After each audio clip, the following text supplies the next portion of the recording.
자, 진화에 대해서 계속 자세하게 얘기하면 할수록 좋긴 하겠으나, 시간 관계상, 이 시간은 마지막으로 진화로서 마무리하고 싶은 포인트는 간단하게, 찰스 다윈이 처음으로 이제 자연 선택에 의한, 진화를 처음으로 주장을 해서 오늘날 우리가 그것을 일단 진화론의 근간으로 삼게 됐다는 그런 것들은 이미 다 알고 있다는 기정 사실 하에 일단 이렇게 생각을 해봅시다.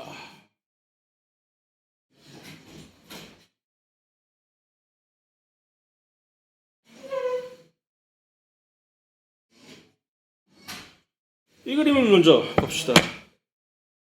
찰스 다윈이 물론 아주 천재적인 해안으로 진화가 어떤 식으로 이렇게 된다는 것을 잘 설명한 이론을 정립을 했는데 일단 그러면 찰스 다윈이 그렇게 제기한 진화론이 유일한 것인가? 또 혹시 다른 사람이 그것과는 조금 대조적인 진화론을 주장한 사람은 없는가? 라고 했을 때 있죠.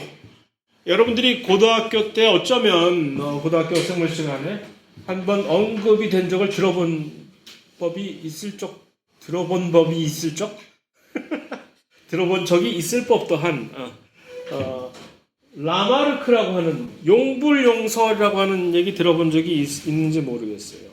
그래서 라마르크라고 하는 이분은 다윈 이전에, 다윈보다 먼저 앞선 시대에 나름대로의 진화 과정을 이렇게 설명한, 그래서 흔히 그 유명한 라마르크의 그런 진화론을 설명하는 가장 유명한 요 일화가 기린의 목이 이렇게 길어졌다는 것을 그의 관점에서, 라마르크의 관점에서 오늘날의 기린이 이렇게 목이 길어진 것을 설명하는 그것이 매우 재밌습니다. 그러면서 그것을 이해하는 과정에서 이것이 우리가 현재 정립하고 있는 다윈의 진화론과 어떻게 다른지가 이제 대조적으로 비교가 될 수가 있거든요. 이 그림에서 보듯이 라마르크는 뭐라고 믿었느냐 하면은 초기에 이제 이 기린도 처음에 조상은 그렇다고 치고 조상이 이렇게 발견된 것은 아니라 조상은 목이 그다지 길지 않은 오늘날의 끼케야 무슨 얼룩말이나 그 정도 수준의 짧은 목을 가지고 있을 법한 그런 가정점에서 출발을 해봅시다. 그런데 왜 유독 다른 말들과 비슷한 무슨 얼룩말 무슨 다른 여러 가지 비슷한 말들과는 다르게 기린은 이렇게 목이 긴 형태로 진화를 하게 되었을까라는 것을 설명하는 것이 바로 이거죠.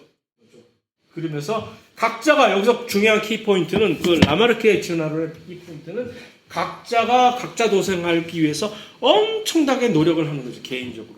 개인들이 각자가 목이 길어지기 위해서 각고의 노력을 그들의 살아생전에 막 하는 거야. 그냥 태어나자마자 눈 뜨자마자 목 길어져라 하고 막 체조하고 하고 이렇게 올리는 거죠. 왜 그랬을까? 모르지. 이 설명은 그래야 저기 높이 있는 열매를 따먹을 수가 있기 때문에 전부 살겠다고 자기가 먹고 살겠다고 막 이렇게.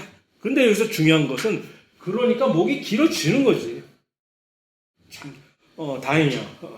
아무리 해도 그렇게 안 되는 그런 신체적인 조건 변화가 있을 텐데 이들은 그게 됐다는 얘기지. 그런데 거기서 더 기가 막힌 노릇은 뭐냐면 이렇게 해서 각각의 개인적인 기린들이 자기의 목이 길어지기 위해서 막 노력을 해서 성취를 했어. 어느 정도.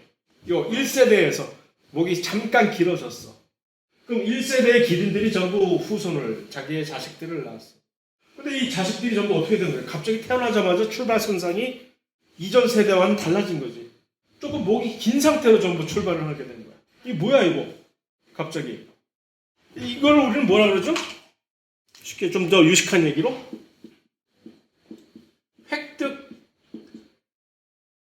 획득 형질이라는 것이 유전이 됐다는 얘기, 유전.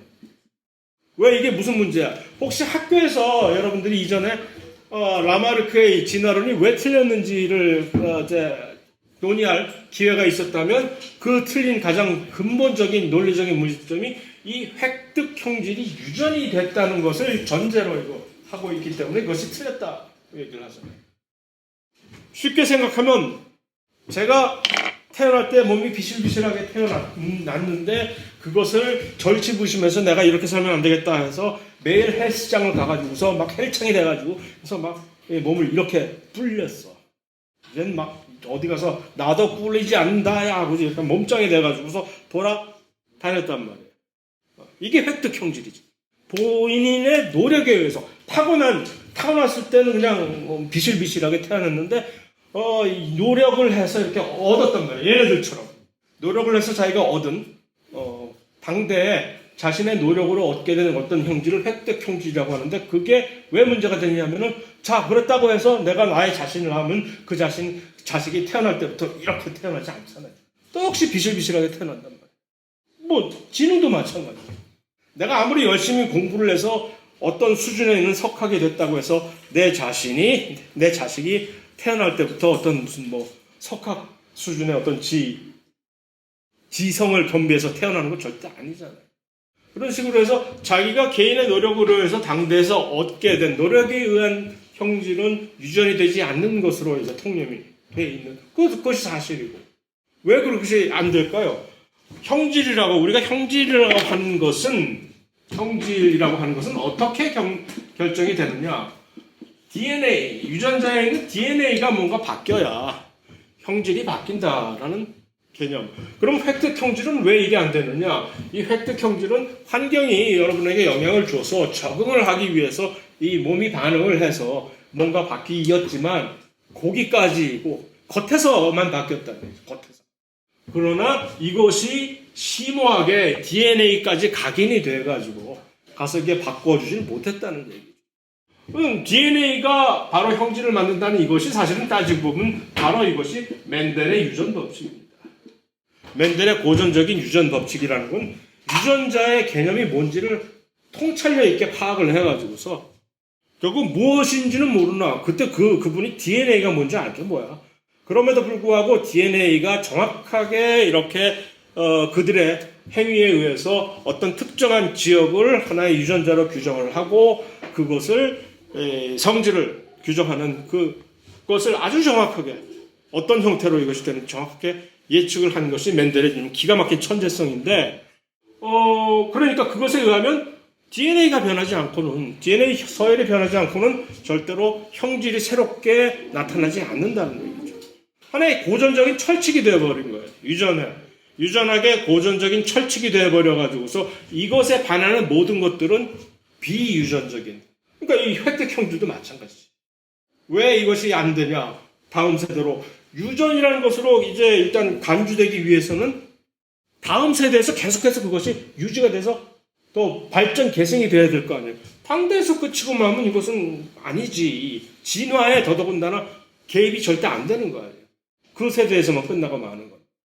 그래서 바로 이 획득 형질, 라마르크의 이론이 아주 그럴싸해 보이기는 하나 거기서 아주 근본적인 논리적인 허점이 있기 때문에 쟤처럼 살면 안 돼라는 일종의 본보기로서 학교에서 저거는 틀린 이론이야라는 본보기로서 이렇게 배워졌었던 것이. 심지어는 그 라마르크의 이론을 이 획득 형질이 절대 유전되지 않는 것을 실험적으로 입증을 하겠다는 또 멍청한 과학자 20세기 초반에서 이것을 실제적으로 획득 형질이 왜 유전이 안 되는지를 한번 보여주겠다 해가지고서 쥐들을 멀쩡한 이 불쌍한 쥐들을 여기를 이 긴 꼬리를 보통 가지고 있잖아요. 이거를 그냥 계속 잘라가지고 여기 꼬리를 딱 잘라가지고 실험실에서 그럼 그 꼬리 잘린 쥐들이 서로 자기들끼리 새끼를 낳으면은 혹시 점점 꼬리가 줄어들까 해서 전혀 안 그렇다는 얘기지. 계속 그 새끼들은 긴 꼬리를 갖고 이런 식으로 해서 획득 형질은 유전 안 되지라고 하는 정말 지탄을 멍청하다고 치면 조소를 받고 사회적으로 지탄을 받아야 될 그런 실험을 실제적으로 수행한 사례도 있습니다만은 굳이 그런 식으로 안 해도 충분히 이해가 되는 얘기잖아요. 획득 형질 유전이 안 된다는 거. 다윈의 진화론은 어떻습니까?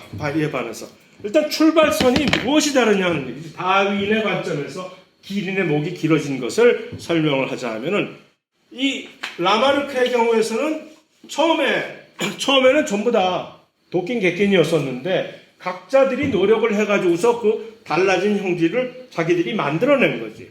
그것이 라마르크인데, 다윈은 어때요? 다 있어. 이들이 원래 잠재적으로 이미 존재한다는 얘기예요. 다윈의 진화론은 원래 이런 목이 긴 유전자, 목이 좀 짧은 그런 형질 다들 갖고 있는데 여기에 다만 그것이 서로 표출이 될 기회가 없었다는 거지. 누가 신경이나 쓰나 하는 얘기지. 대자연이 네가 목이 길든 목이 짧든 상관하지 않고 전부 다 같이 더불어 살아라. 너희들이 슬프지만 않으면 다행이지 하고 이렇게 해서 같이 살게 해주는데 어느 날 갑자기 자연이 완전히 태도 돌변을 해가지고서 갑자기 목이 길지 않으면 살기 힘든 환경이 돼버린다면, 예를 들어서 무슨 여기 있는 땅에 있는 먹이에 씨가 마르고 전부 위에 있는 먹이만이 남아있게 되면 이제부터 갑자기 압이 교환이 되는 거지. 그래서 그나마 조금이라도 목이 길었던 녀석들은 조금씩 연명을 하나, 이게 도저히 닿지 않는 그런 기린들은 불행히도 아사. 그러면 살아남은 목이 조금 길은 그런 기린들은 자기들끼리 또 짝짓기를 하니까 그 목이 조금 긴 이 형질이 점점 더 발전 증폭이 돼가는 그런 식으로 설명이 될 수가 있는 거예요. 그러면 그것이 계속 여러 세대를 거쳐서 이루어지게 되면 이제 고착화가 되어버리는 거죠. 완전히 전부들 살아남은 자들의 자손들은 전부 목이 긴 형질만을 전수받는. 그것이 이제 다윈이 설명해주는 왜 종이 새롭게 만들어지느냐를 설명하는 일종의 기본적인 스탠다드인데, 그래서 그것이 이제 라마르크와 다윈의 진화론적인 관점의 차이입니다. 이것이 거기서 중요한 포인트는 획득 형질이 유전이 되느냐 안 되느냐라는. 다윈은 당연히 획득 형질 같은 것은 유전이 되지 않고 오로지 DNA 염기서열 같은 것이 변화가 돼야만 그것이 유전적으로 의미가 있다는 얘기인데, 자, 여기서 반전이 요즘에 일어납니다. 요즘 세대에 와서 새로운 반전이, 무엇으로 반전이 일어나느냐? 후성유전이라고 하는 이상한 새로운 개념이 등장을 해가지고 요즘 이게 일종의 핫한 이슈로 떠오르면서 후성유전을 연구하는 사람들이 막 늘어나는 거지. 뭐지 이거? 후성유전은 고전적인 맨델이 딱 처음에 설립을 했던, 그거는 고전적인 유전적인 개념에 근거하면은 DNA 염기서열 변화를 수반하지 않는 형질의 변화는 없다라는 것이 이제 고전적인 맨델의 유전 개념인데, 그런데 그게 있을 수 있다라고 하는 것이 이제 후성유전. 후성유전이 영어로는, 우리말로는 후성이지만 뒤에 생긴다는 그런 뜻에서, 영어로 보세요. 이게 에피가 뭐예요? 에피가 겉껍데기라는 얘기. 에피제네틱스라는 얘기는 아까 좀 전에 얘기한 것처럼 심층부로 들어가서 DNA 유전자에 제대로 각인을 시키지 못하고 겉에서 껍데기에서 이것을 조정을 한다는 그런 뜻입니다. 그래서 이제 에피제네틱스라는 원래 용어를, 그거를 번역을 우리가 껍데기 유전이라고 하기는 좀 이상하잖아. 돼지가 연상이 되고. 그래서 후성 유전이라고 이제 이렇게 적절하게 번역을 한 것 같은데, 그래서 뭐야 이게 후성 유전이 뭐란 얘기야? 어렵게 생각할 게 아니라 아주 간단하게 쉽게 생각하면 이렇게 생각할 수 있어요. 유전자 DNA 염기서에 변하지 않음에도 불구하고 이론적으로 형질의 변화가 일어날 수 있는 경우를 한번 얼핏 생각해 보면 그것이 그다지 우리에게 낯설지 않은 사실 경험이거든요. 예를 들어서 어떤 유전자가 염기서열 자체로는 그대로인데, 그 똑같은 유전자인데 우리 둘 다 똑같은 DNA 염기서열의 헤모글로빈 유전자를 가지고 있다고 칩시다. 그런데 나는 그 헤모글로빈 유전자를 훨씬 더 많이 활성화시켜서 헤모글로빈 단백질이 훨씬 더 많이 만들어지고, 또 다른 그 누구는 헤모글로빈 유전자가 발현이 적어서 단백질이 훨씬 더 적게 만들어진다면 실질적으로 차이가 나잖아. 많은 헤모글로빈은 산소 분포가 훨씬 더 활성해지니까 훨씬 더 액티브하게 될 것이고, 적은 경우는 조금 비실비실하게 될 것이고, 실질적으로 차이가 나요. 빈혈증이 사실 그런 데서 나오는 거거든. 그 다음에 심지어 성장 호르몬 같은 경우는 더 크게 차이가 나죠. 똑같은 돌연변이 없는 이 단백질 유전자 상에서 DNA를 가지고 있다 하더라도 이것이 양이 누가 얼마나 많이 만들어지고 적게 만들어지느냐에 따라서 신체적으로 이 형질의 차이가 변할 수 있잖아요. 근데 그것을 조절하는 것이 이제 누구냐라는 것을 이제 심층적으로 파고 들어가면 쉽지 않은 문제예요. 그래서 아직도 연구를 더 많이 해야 될 것이 확실히 남아 있는 것인데 중요한 점은 그러니까 이러한 새로운 반전이 있다. 옛날에 고전적인 관념에 의해서 무조건 획득 형질은 절대 유전이 안 된다라는 식으로 이렇게 단순 논리로 흑백 논리로 볼 일은 아니다라는 얘기입니다. 또 한 가지 이와 관련된 재미있는 사실은 다들 들어서 알겠지만 우리 인간 유전체 염기 분석 프로젝트가 옛날부터 있었잖아요.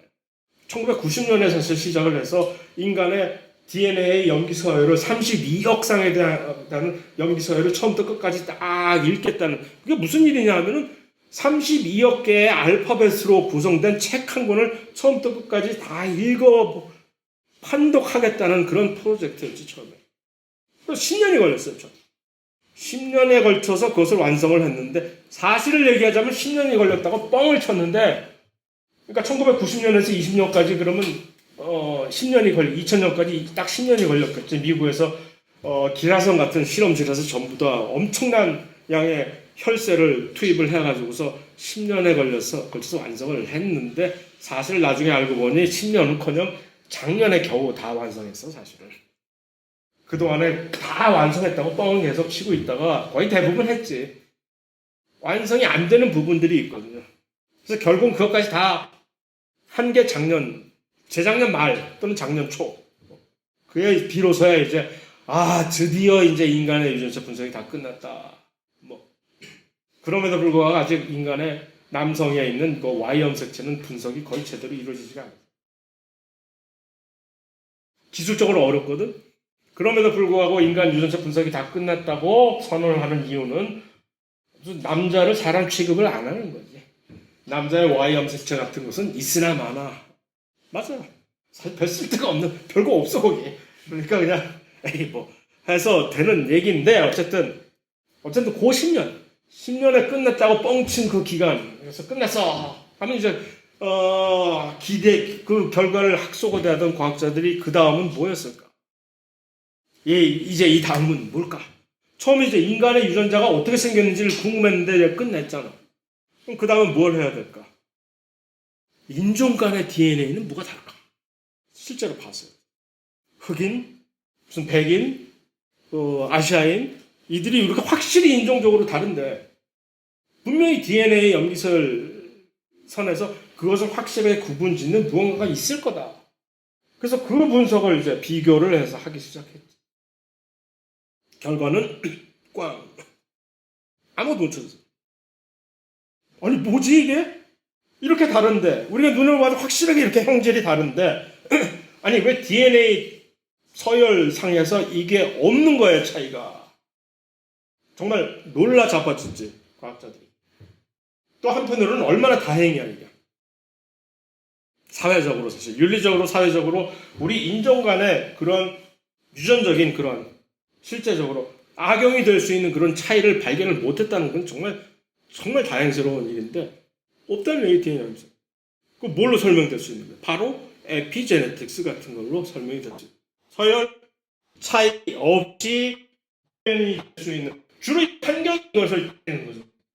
환경적으로 우리가 적응을 하다 보면 뭔가 변하는데 이게 DNA 염기 서열을 시키지 않는데 뭔가 이렇게 다음으로 전수가 되는 이런 물론 자세한 내막은 이렇게 간단하게 얘기할 것이 아니고 큰 줄기만을 제가 이렇게 언급하는 겁니다.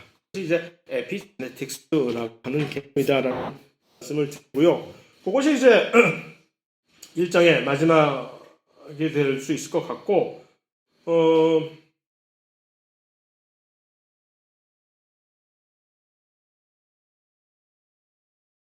그럼 이제 또 뭐지? 왜 이렇게 헤맸지? 버벅거리지 내가?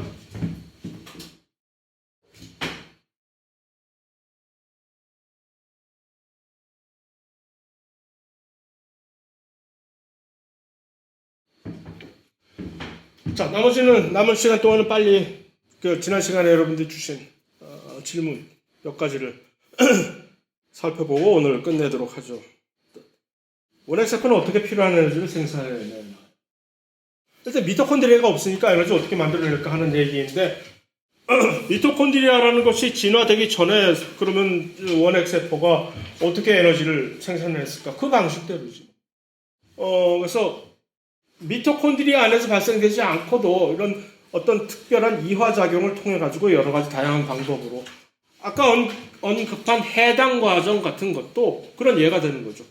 그래서 일단 분해적인 그런 방식으로 해서 그러면 그럴 때마다 에너지가 방출되면 그것을 ATP 합성에 전용시키는 방식으로 해왔습니다. 그래서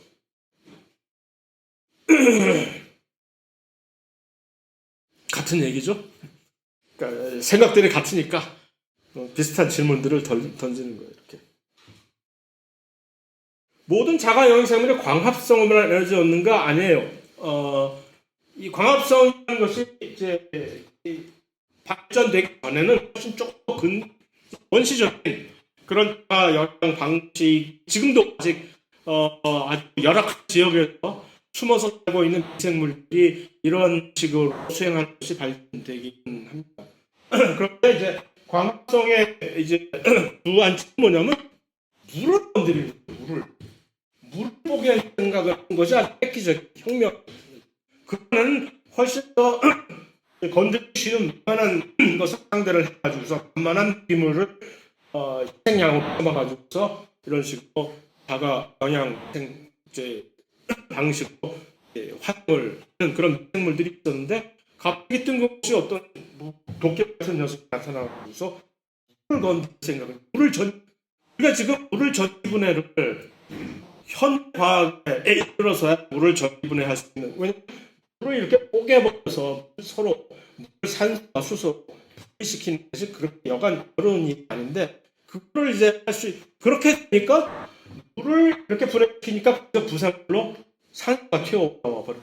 그래서 그렇게 하면 매우 어렵긴 하나 효율이 매우 높기 때문에 그런 식으로 이제 배가를 올 식물 생명체들이 바로 식물의 보상이 되어버린 것이죠.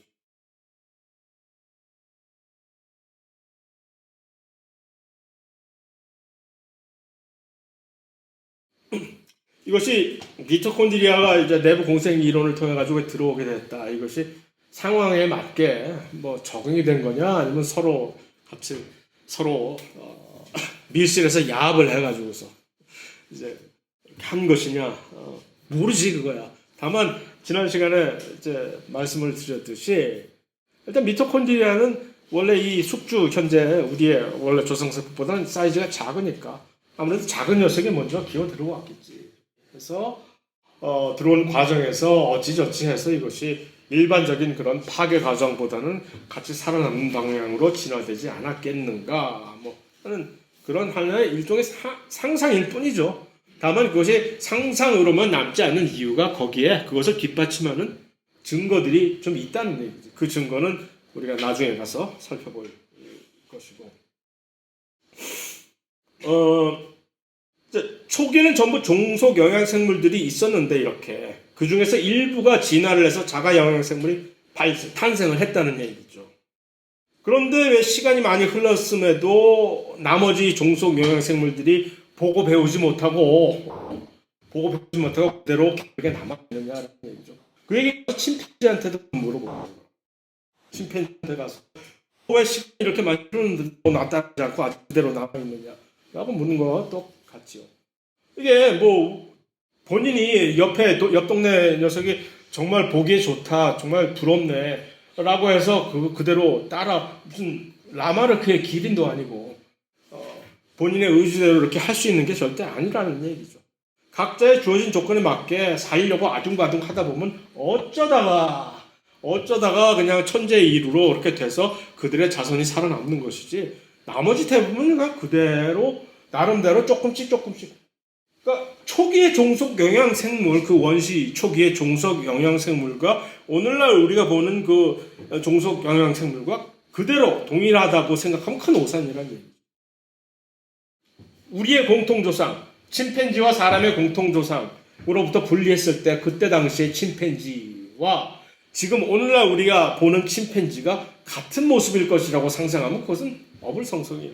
각자가 그 조건에 맞게 계속해서 서로 변화해 나가는 것이죠. 우리는 어쩌다가 이 길로 온 것일 뿐이지. 그러니까 왜 너는 나를 따라하지 않았니? 라는 하나의 마치 진화라는 것이 마치 어떠한 당위성을 미리 처음부터 가지고 그 길로 갔었어야만 된다는 것이 가장 위험한 생각이죠. 절대 그렇게 안 되지. 누구 마음대로. 어쩌다 보니까 이렇게 된 건데. 어쩌다 보니까 이렇게 되고 그 중에서 가장 그나마 적합한 친구들이 계속 살아남은 것일 뿐입니다. 모노세르콤 모노이데스 일본말 아닙니다. 와 같은 진핵생물이 궁금합니다. 뭐가 궁금해요? 500원 일단 내봐요. 그럼. 이게 사진이 이렇게 아주 희한한 진핵생물인데 왜 희한하냐? 2019년도에 처음 발견돼서 발표가 됐는데 그때 아주 학계를 화들짝 놀라게 해버렸죠. 왜? 미토콘드리아가 없어. 미토콘드리아, 그러니까 그때까지만 해도 사람들이 통념이 진핵생물 중에는 미토콘드리아, 모든 진핵생물은 미토콘드리아를 가지고 반드시 있어요. 필수적이다. 라는 통념, 누가 그런 통념을 줬어? 미토콘드리아가 있으니까 진핵생물이 되게 유리해서 그렇게 됐다는 얘기지. 아니, 물론 기생충 같은, 진화하는 기생충으로 자기가 이렇게 전락한 여러 가지 다른 진핵생물들, 미토콘드리아 스스로 던져버리는 생명체들 많아요. 내가 미토콘드리아가 왜 필요해? 뭐 하고. 그것처럼 이 친구도 나중에 알고 보니 초기에 미토콘드리아가 있었는데 그걸 그냥 버려버렸다는 그런 증거가 있습니다. 그럼 너는 어떻게 사니? 미토콘드리아 없이. 마치 비유를 하자면 전기자동차가 있는데 통상적인 전기자동차 밑에다 바닥에다 배터리 딱 깔고서 이렇게 움직이는 그런 차가 아니라 갑자기 이 녀석은 밑에가 거추장스럽다고 밑에 있는 배터리를 전부 다 제거해버리고 차 문짝 하나에다가 배터리에 있는 그 전구 있잖아요. 이거 해서 이 전화가 이렇게 해서 발생될 수 있는 그런 것을 차 문짝에다가 딱 달고서 다닌다고 보면 돼요. 그 문짝은 누가 달아줬니? 하고 물어봤더니 어디서 누가 던지고 달아난 그 문짝을 내가 그냥 주웠어. 라고. 그러니까 옛날에 원시 생물들 중에서 그런 식으로 에너지를 형성하는 그런 이것이 남아있는데 그것을 어디서 이렇게 얻어가지고서 이렇게 진화했다는 것이 요즘에 이제 최근에 밝혀진 사실입니다. 효율적으로 다량의 에너지를 생산할 수 있게 되면 세포의 크기가 꼭 커져야 하나? 그건 아니죠. 그럼에도 불구하고 세포의 크기가 작은 것이 효율적이라면 나름대로 유지할 수 있죠. 다만, 그것이 필요했을 때, 그것을 필요를 채워주는 조건은 된다는 얘기죠. 크기가 크고 싶은데. 어떻게 안 될까? 일단은 에너지가 많이 주입이 돼야 네 크기를 키울 수가 있어 라는 하나의 전제 조건이 된다는 얘기입니다. 원핵세포의 크기를 키울 수 없나요? 똑같은 얘기입니다. 어느 정도까지는 크기를 키울 수 있을런지 모르지만 한계가 미토콘드리아 없이 원핵세포니까 일단 미토콘드리아가 없는 거죠. 없이 훨씬 크기가 어느 정도까지 커지기가 곤란하게 되는 거죠. 여러모로.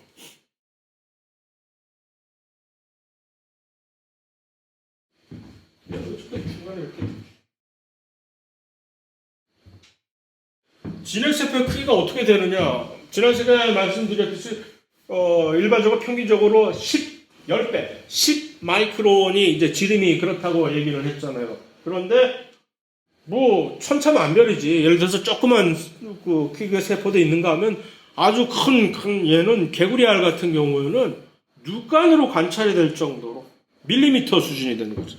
그 정도로 크기는 서로 많이 다릅니다.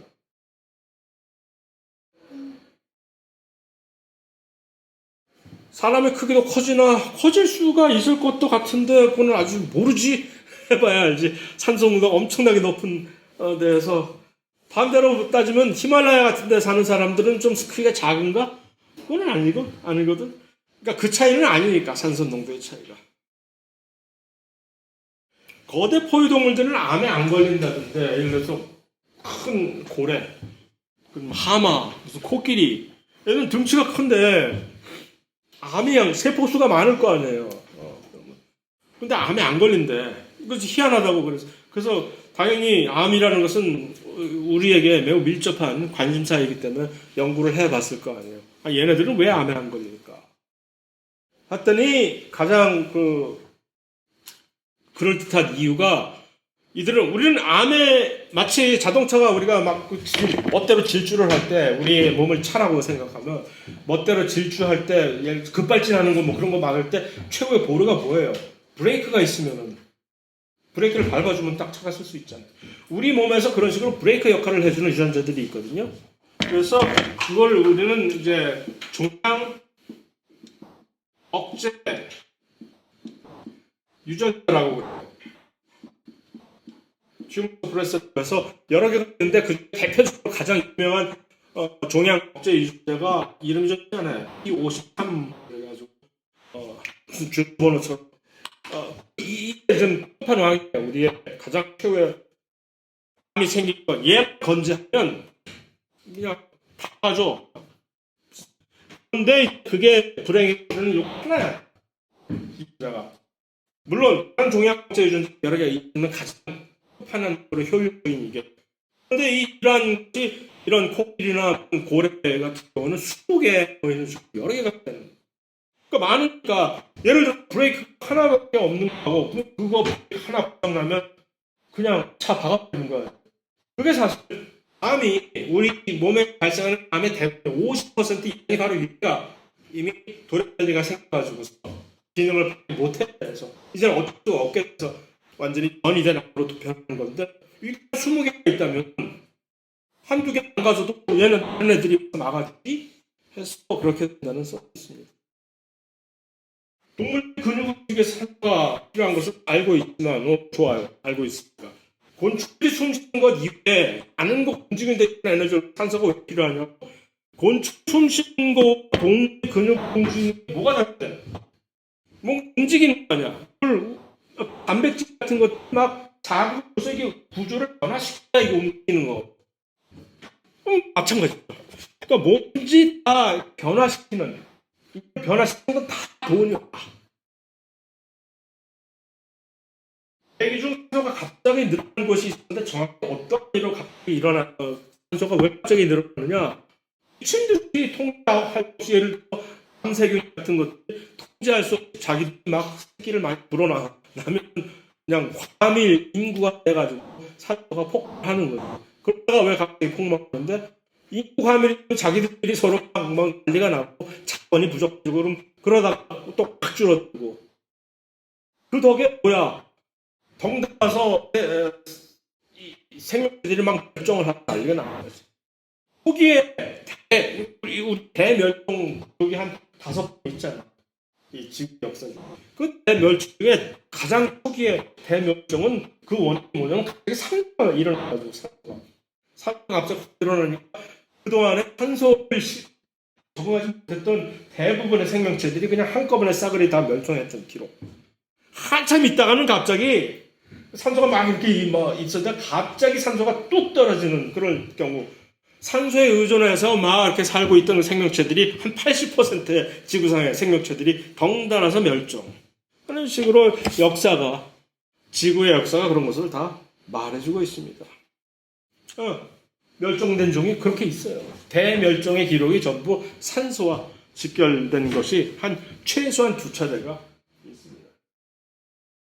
진핵세포 중에서 가장 먼저 생긴 세포 속의 기원이 뭘까요?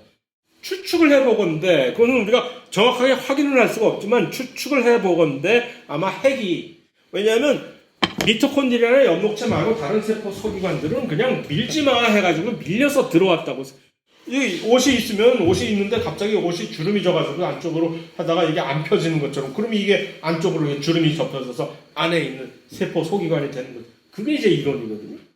그럼 가장 먼저 그것이 발생할 수 있는 것은 여기를 이렇게 밀어가지고서 갑자기 속에 안에 볼록하게 뭐가 생기는 그게 바로 핵 이렇게 돼버렸 것이 아닐까라는 생각이에요. 자식을 공유할 수 없으면 종이 달라지나? 그러니까 서로 간에 서로 교배가 불가능하다면 왜 종이 달라지느냐 하면은 서로 간에 이제 유전자가 섞이질 못한다는 거예요.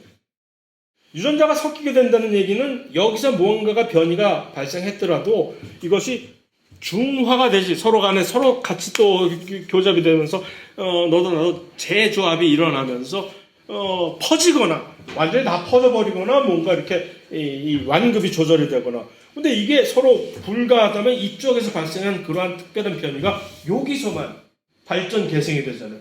그럼 저쪽 동네하고는 이제 완전히 담쌓게 되는 거죠. 그게 바로 종이라는 얘기죠.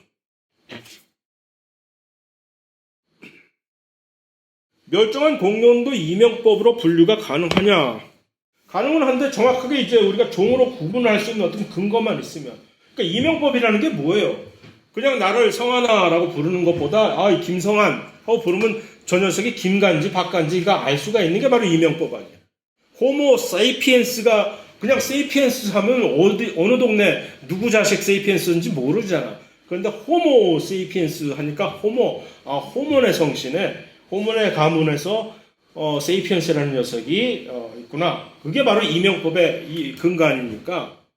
마찬가지로 공룡도 그런 식으로 이 계통을 확실하게 정확하게 구분할 수 있는 그 근거만 되면 이명법으로 얼마든지 그것이 가능한 한 그렇게 하는 것으로 이렇게 유지를 하고 있는 것으로 알고 있어요.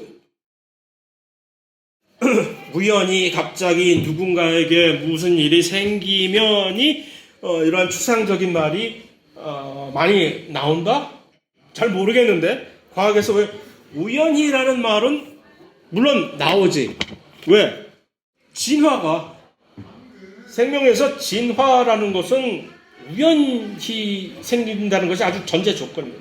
그렇지 않다면은 진화가 우연의 반대적인 말은 뭡니까? 필연이잖아. 필연은 절대 아니죠. 필연이라는 것이 개입될 때 우리는 아주 위험한 생각에 빠지는 거죠. 이미 모든 것이 재정이 되어 있고 그쪽으로만 가야만 된다라고 하는 그쪽으로 가지 못하는 너는 저급한 있을 가치가 없는 녀석이다라는 이상한 생각을 갖게 되는 거예요. 그게 아니라 실제로 일어나는 것은 가장 논리적으로 설명이 되는 것은 정말로 어쩌다가 우연히 무슨 일이 거기에 발생을 해서 그 결과로 이렇게 하는 것이 진화거든요.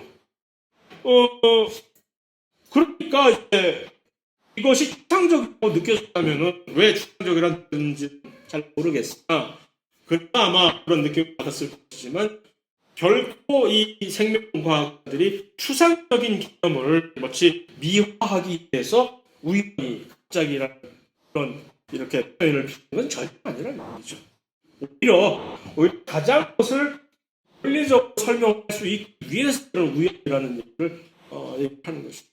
좀 더 자세하게 얘기할 수는 있으나 그런 시간이 나도 그리워 그런 시간 여유를 갖는 것입니다. 자, 모든 인물이 공통조상의 루카를 가진다고 합니다. 그렇다고 여기서요. 그러면 루카가 어떤 이유로 현대에 이렇게까지 다른 진화 결과를 낳았을까? 이거 다 알고 있는. 계속 돌연변이가 계속되면서 주변 환경이 그것을 이렇게 선택을 하는 과정에서 믿기 힘들죠. 그래 세상에 그 학종류가 이렇게 다양한 복잡한 이렇게 나타나는 게 말이 돼? 그 외에는 다른 설명할 길이 없기 때문에 그렇다는 얘기입니다. 혹시 가는 걸로 알고 있어요. 그래서 타이거하고도 얘기를 하는 사자 타이거의 이 자손 잡종 완전 100%는 아닐지 모르나 어떻게 가능하다는 것을 알고 있어요. 불가능한 자손을 만들 수도 있는 게 바로 노태 같은 경우가 나온 거죠. 교육을 했을 때 사선 나오는데 어쩌지 하다가 좋게 생명이 태어났는데 그 생명 왜 더 이상 완전히 안 만들어지냐면은 나중에 우리가 생식세포를 만들 때는 자신의 염색체수를 우리가 46개 염색체를 가지고 많이. 근데 우리 전자나 또 남자를 만들 때는 그 46개를 그대로 하나의 남자 또는 여자에 그대로 다 하면은 큰일 나죠. 46개를 다 하면 그게 정작 46개의 정자가 제대로 난 만났다 싶다 그러면 염색체 수가 어떻게 되어버리는 거예요. 46개가 아니잖아 더. 그러면 그러기 위해서 정말 조심해서 46개가 있지만 그게 딱 반만 23개 만드는 거예요. 23개 만드는 것도 그냥 무턱대고 46개가 무턱 단술적으로 23개 딱 뽑아서 주면 큰일 나잖아요. 23개가 46개 우리가 하나씩 주먹이 돼 있잖아요. 근데 그가 다 들어가 버리면 어떡해. 그러니까 그거를 정확하게 만드는 것이 아주 중요한데 그러니까 그 짝을 이렇게 딱딱 만들어야 된다. 그게 바로 이제 생식세포를 만드는 중요한데 염색체의 개수가 서로 안 맞는 두 개. 교반에서 노쇠 같은 것이 만들어지면 얘는 더 이상 제대로 된 딱 떨어지는 정수에 떨어지는 생식세포, 염색체 개수를 가진 이 생식세포를 만들 수가 없는 거지. 불행히도. 그래서 얘가 불임이 되는 겁니다. 실제 연구에서 침팬지보다 더 오래된 인간의 공통조상, 침팬지보다 더 오래된 인간의 공통조상이 있다면 그 공통조상은 침팬지와 사람과 오랑우탄과 늘 같이 공유하는 공통조상이 돼요. 그거보다 더 오래된 공통조상은 침팬지와 사람과 오랑우탄과 무슨 리서시 원숭이 그들을 또 다 공유하는 그런 공통조상이 돼요. 그런 식으로 전개가 되는 겁니다. 뭘 또 새로운 동물의 종이 나타난다면 어떤 단계로 종을 분류를 할까? 일단 전 근대적으로 이렇게 형태적으로 가장 가까운 쪽으로 분류할 수도 있고 아니면 DNA 요즘 DNA 염기서열 분석해가지고 누구랑 제일 가까운지를 하는 게 가장 단순하고 좋은 거죠. 와우 이건 뭐냐? 어떤 결과가 나타날까 이게? 왜 사람한테 필로킨 코카인이 막 이게 영향을 줄까? 특히 사람의 뇌 신경, 이 신경 전달을 하는 특히 도파민 계통, 도파민 같은 것들에 반응을 하는 요 뇌 조직에 이런 약물들이 대신 이렇게 개입을 해가지고 그것을 아주 증폭을 시키거나 해서 그게 이제 주로 이런 약물들이 작용하는 결과인데 식물은 그런 신경계가 없으니까 이런 것들이 들어가면 그런 효과가 안 나타나겠죠. 그렇다고 해서 아무런 다른 효과도 나타나지 않다고 단언할 수는 없는 것이고 이 화학 물질들이 식물이 가지고 있는 식물이 나름대로 어떤 화학 물질들을 인식을 하고 거기에 반응하는 시스템이 있을 거 아니에요.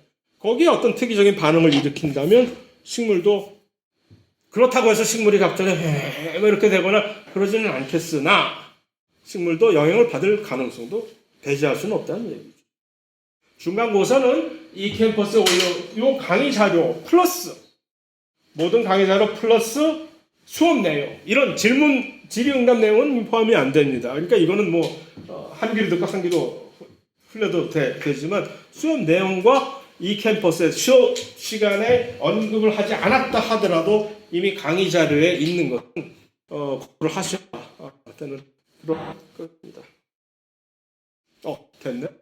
오케이. 그러면 이거 자꾸 시간가 늦어서 미안한데 그래 다음 시간에 진짜로 입장을 들어가.